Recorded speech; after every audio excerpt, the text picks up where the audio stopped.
ভোটের দিন কখনো কখনো হয় রহস্যময়, যেন সিনেমার গল্প।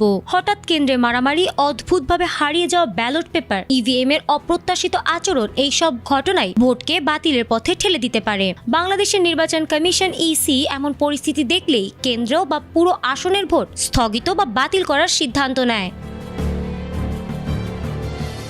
কেন্দ্রের সহিংসতা বা ভোটারদের নিরাপত্তাহীনতা ভোট গ্রহণকে ব্যাহত করে। ব্যালট ছিনতাই, জাল ভোট বা একাধিকবার ভোট দেওয়া এসবও নির্বাচন বাতিলের গুরুতর কারণ। কমিশন প্রিসাইডিং অফিসারের রিপোর্ট এবং তদন্তের ভিত্তিতে কেন্দ্রের ভোট স্থগিত বা পুনর্নির্বাচনের সিদ্ধান্ত নেয়, যাতে ভোটের ন্যায়পরায়ণতা ও স্বচ্ছতা বজায় থাকে।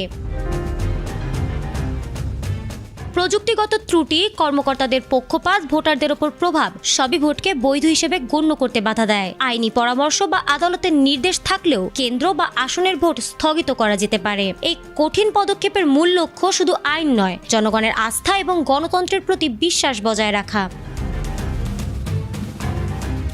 শেষ পর্যন্ত ভোট বাতিল হয়তো অপ্রিয়, কিন্তু প্রয়োজনীয়, কারণ কখনো কখনো ভোটের নিরাপত্তা, স্বচ্ছতা এবং ন্যায়পরায়ণতা নিশ্চিত করাই সবচেয়ে বড় উদ্দেশ্য। নির্বাচন মানে শুধু কাগজে ভোট গণনা নয়, এটি জনগণের আস্থা, বিশ্বাস এবং গণতন্ত্রের পরীক্ষা।